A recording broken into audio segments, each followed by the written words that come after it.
Bismillahirrahmanirrahim. Qala al-musannifu rahimahullahu ta'ala, Imam Al-Bukhari menyampaikan dalam kitabnya, kita langsung ke subtopik yang kedua di kitab Da'awat. Babu afdalil istighfar. Ya, bab tentang subtopik tentang afdalil istighfar, keutamaan istighfar, istighfar yang paling utama. Ya, di sini lebih tepat kita pahami sebagai istighfar yang paling utama, afdalil istighfar. Jadi kalau ada kalimat-kalimat permohonan ampunan, ini yang paling utama. Wa qaulihi ta'ala, adapun firman Allah Subhanahu wa taala yang terkait dengan pembahasan ini. Jadi ini yang paling menarik di kitab Sahih Al-Bukhari itu, sebelum masuk ke hadisnya, beliau rahimahullahu taala menyantumkan terlebih dahulu ayat-ayat Quran yang terkorelasi dengan itu. Ini menunjukkan kefaqihan Al-Imam Al-Bukhari. Jadi bukan sekadar ahli hadis, tapi juga beliau ahli Al-Quran, faqih, dia tahu konstruksi sebuah hukum, formulasinya, oh ini ayatnya, ini hadisnya. Maka dari kita memahami ayat saja, kemudian juga memahami penjelasan dalam hadisnya, kita sudah bisa mengetahui ini arahnya kemana, konstruksinya seperti apa. Ini diantara kefaqihan Al-Imam Al-Bukhari rahimahullahu ta'ala. Wa qaulihi ta'ala, adapun firman Allah Subhanahu wa taala yang terkait dengan topik ini, yaitu istighfar yang paling utama, yaitu di Quran surah Nuh ya, ayat 10 sampai 12 ya, kita sampaikan dulu ayatnya. A'udzubillahi minasyaitonir rajim. Bismillahirrahmanirrahim. Istaghfiru rabbakum innahu kana ghaffara. Di sini dipotong di bagian intinya, jadi untuk mendapatkan pemahaman yang terkait dengan pembahasan langsung ya, atau kalau kita mau sempurnakan dari awal ayatnya, di ayat 10 itu faqul tustaghfiru rabbakum innahu kana ghaffara. Di lisan Nabi Nuh alaihissalam sudah diajarkan ya, sejak eranya Nabi Nuh alaihissalam, bahwa orang-orang yang berbuat salah itu ya diingatkan potensinya, ada rahmat Allah Subhanahu wa taala untuk memperbaiki kesalahannya sehingga menjadi saleh. Ya, ini satu fitrah. Jadi di setiap era itu selalu percikan rahmat Allah itu diberikan kepada setiap hamba ya, melalui utusan-utusan Allah. Di era-eranya ada rasul ya, ada nabi, kemudian rasul, nabi berhenti ya dengan hadirnya Nabi Muhammad SAW dan wafatnya beliau, selesai era kenabian, selesai era kerasulan. Maka semua petunjuk-petunjuk yang telah sempurna itu diteruskan oleh sahabat beliau dari kalangan ulama. Nanti kalangan ulama ini mengajarkan kepada ulama di generasi selanjutnya, di tabi'in, tabi'ut tabi'un, sampai kemudian kepada kita. Ya, ini pakemnya sudah ada. Jadi dalam diri kita ini boleh jadi setiap manusia itu kan tidak ada yang suci ya, kecuali para nabi dan rasul yang memiliki sifat maksum, dijaga dari kesalahan. Boleh jadi saya, Anda, kita berbuat satu kesalahan, tapi rahmat Allah menjadikan kita itu mendapatkan fitrah untuk memperbaiki itu. Nah, ini yang nggak dimiliki oleh setan. Setan itu salah ya salah, kan? Salah ya salah. Jadi ketika dia berusaha untuk mendapatkan rahmat Allah pun dengan taubat itu selalu terhambat dengan kesombongannya, istakbar itu. Ya, satu kali ditawari untuk bisa mendapatkan ampunan pun, ya lalu diberikan satu syarat untuk hormat kepada jasadnya Adam pun, kan? Itu tetap kemudian dia abai. Sekali lagi saya ingatkan untuk menekankan bahwa kita ini tercipta sebagai manusia, bukan setan. Ya, sepanjang kita menyadari kita manusia dan berbuat salah, maka aktifkan sinyal taubat itu. Ya, sejak di era sebelumnya, bahkan di era Nabi Adam alaihissalam turun ke muka bumi, kemudian juga berkeluarga, ya risalah-risalah tentang taubat itu selalu kemudian disampaikan. Nah, di era Nabi Nuh alaihissalam, rasul pertama. Jadi kalau Adam itu nabi yang pertama, Nuh alaihissalam rasul yang pertama. Umatnya salah, maka dengan kasih Allah Subhanahu wa taala diturunkanlah kemudian pengingat. Ya, lewat fitrah kemanusiaan ini, lewat Nabi Nuh alaihissalam disampaikan faqul tustaghfiru rabbakum innahu kana ghaffara. Ya, maka aku tegaskan kepada kalian, istaghfiru rabbakum, cepat istighfar, cepat balik lagi, ambil kalimat-kalimat ampunan, ambil kalimat-kalimat tobat ya dari Allah Subhanahu wa taala, menggunakan Rabb tuh yang telah menciptamu, merawatmu, menyayangimu, mengingatkan. Jadi Rabb itu ada nilai-nilai rububiyah di dalamnya. Ya, ada sifat-sifat rububiyah. Ya, bukan sekedar mencipta, tapi juga merawat, memberikan perhatian, memberikan kebutuhan. Kalau dalam bahasa bebasnya Allah seakan ingin mengatakan, hei, aku kan yang cipta engkau, ya kan? Engkau berbuat salah, aku berikan kesempatan untuk saleh. Aku kirimkan di kalimat taubat, aku berikan kesempatan untuk memperbaiki diri. Kenapa engkau nggak ambil, ya kan?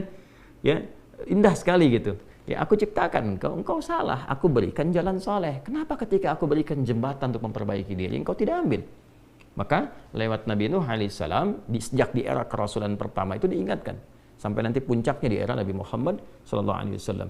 Faqultu astaghfiru rabbakum innahu kana ghaffara. Kata Nabi Nuh alaihi salam, aku tegaskan, innahu kana ghaffara. Sungguh Allah Subhanahu wa taala itu telah menetapkan pada dirinya bahwa Ia Maha mengampuni seluruh dosa-dosa.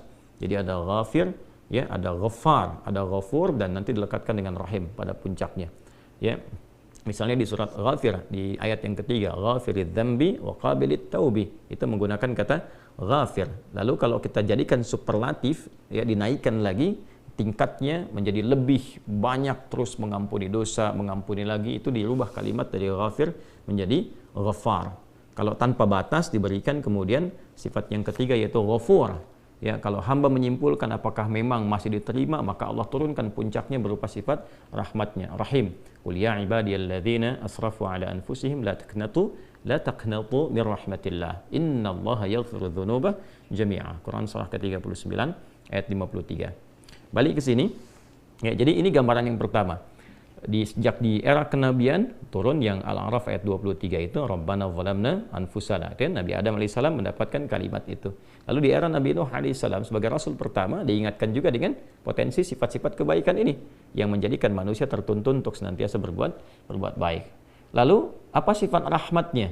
Ya, kalau kita kembalikan ke konstruksi Al-Baqarah ayat 37, tadi kan saya katakan di awal, ya, Allah menegaskan seorang yang taubat ingin merubah dirinya dari salah menjadi saleh, bukan sekedar dituntun oleh Allah, tapi juga dipercikan kasih sayang Allah kepadanya. Rahmat Allah diberikan.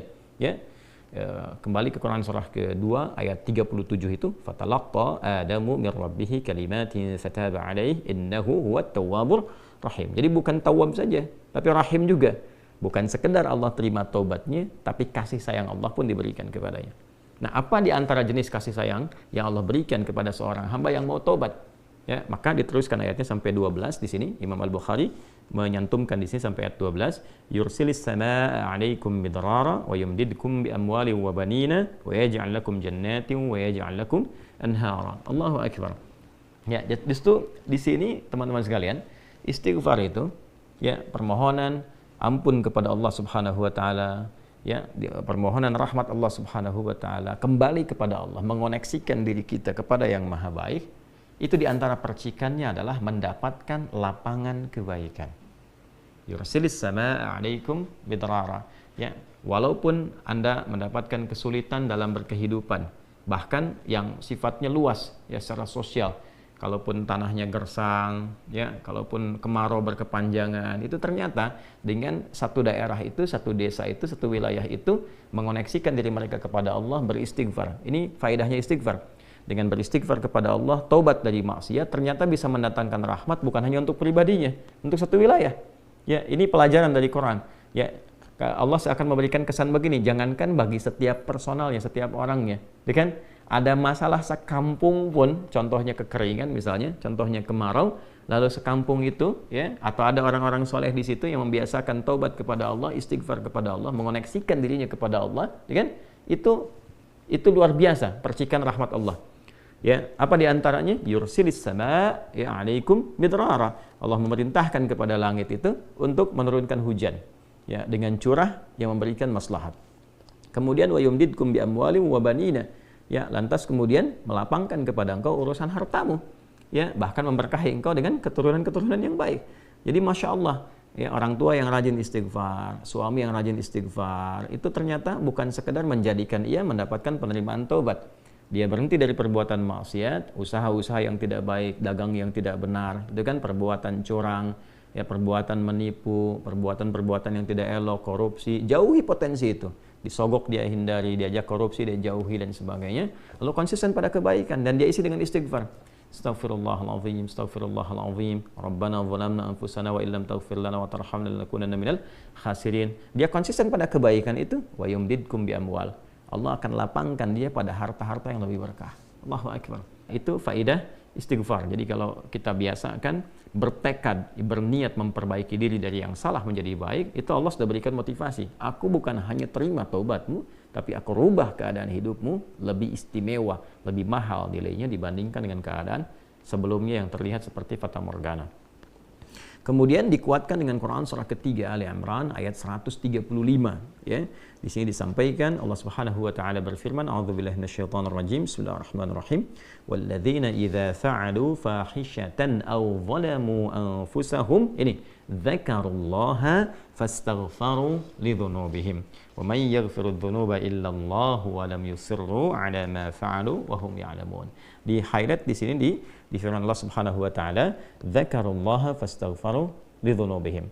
Ya, yaitu orang-orang yang mendapatkan rahmat Allah Subhanahu wa taala itu. Jadi ini korelasinya dengan ayat 133. Jadi ayat 133 itu Allah Subhanahu wa taala berjanji bagi orang-orang yang menyegerakan istighfar. Jadi ingat dosa hari ini nih. Sekarang misalnya malam nih, kita ingat ada dosa yang dikerjakan. Lantas ketika ingat itu istighfar. Istighfar, minta ampun sama Allah gitu kan. Itu menyegerakan sesuatu tanpa jeda disebut dengan sara'a. Ya, sara'a. Jadi ada sa'a, ada sara'a. Kalau sa'a itu menyegerakan sesuatu dengan persiapan.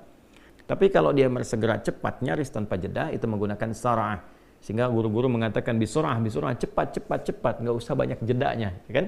Nah, di Ali Imran ayat 133 Allah berfirman, wasari'u ila maghfiratim mir rabbikum. Kalau engkau merasa ada salah, bergegas, jangan tunda-tunda. Ya, ingat malam ini, jangan tunda besok. Gimana kalau kemudian tengah malam meninggal? Ya, segera istighfari. Nah, orang yang menyegerakan istighfar saat ingat kesalahan, apa yang didapatkan? Wa jannatin arduhas samawati wal ardu uiddat lil muttaqin. Maka orang ini akan diberi harapan oleh Allah, ya diperkenankan untuk memohon, bahkan ketika pulang disiapkan surga untuknya seluas langit dan bumi. Dan itu bagian dari sifat takwa. Jadi takwa itu bukan sekedar amar ma'ruf. Saat Anda ingat sholat, Anda ingat puasa, ingat baca Quran. Tapi takwa juga ada bagiannya nahi mungkar. Saat Anda ingat salah, lalu Anda taubat.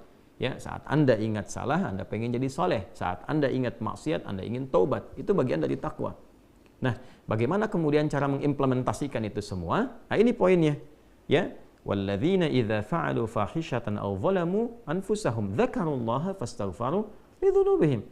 Artinya, semua orang dengan keadaannya berpotensi berbuat salah. Ya, kecuali tadi Nabi dan Rasul yang punya sifat maksum. Ya, Allah jaga dari kesalahan. Kita yang bukan Nabi, bukan Rasul, itu berpotensi salah. Apapun profesinya, apapun jabatannya, apapun tugasnya, berpotensi salah. Ya, idza fa'alu fahisyah, ketika dia berbuat fahisyah. Ya, fahisyah itu pernah saya sampaikan ya, turunannya nanti fahsya namanya. Jadi sifat kesalahan yang muncul dari syahwat. Ya, al-zalamu anfusahum, atau bentuk mungkar, menempatkan sesuatu bukan pada tempatnya. Nah, saat seseorang berpotensi salah, ya, dari fahsya dan mungkarnya, dia berbuat perbuatan dari dorongan syahwatnya atau mungkar, dari keinginan nafsu perut dan akalnya, dia berbuat yang salah, lalu zakarullah, dia ingat Allah. Nah, ini poinnya. Ini menarik sekali nih. Ini menarik sekali. Kok lanjutan ayatnya zakarullah? Bukan dia sadar bahwa dia itu telah berbuat salah. Kenapa zakarullah? Ini poinnya. Ya. Karena Allah ingin selalu menautkan sifat seorang hamba menjadi baik itu dengan rahmatnya. Ini poinnya. Jadi kalau bukan rahmat Allah Subhanahu wa taala, mustahil kita bisa mengarah pada kebaikan. Allahu Akbar. Ya, lillah, karena Allah.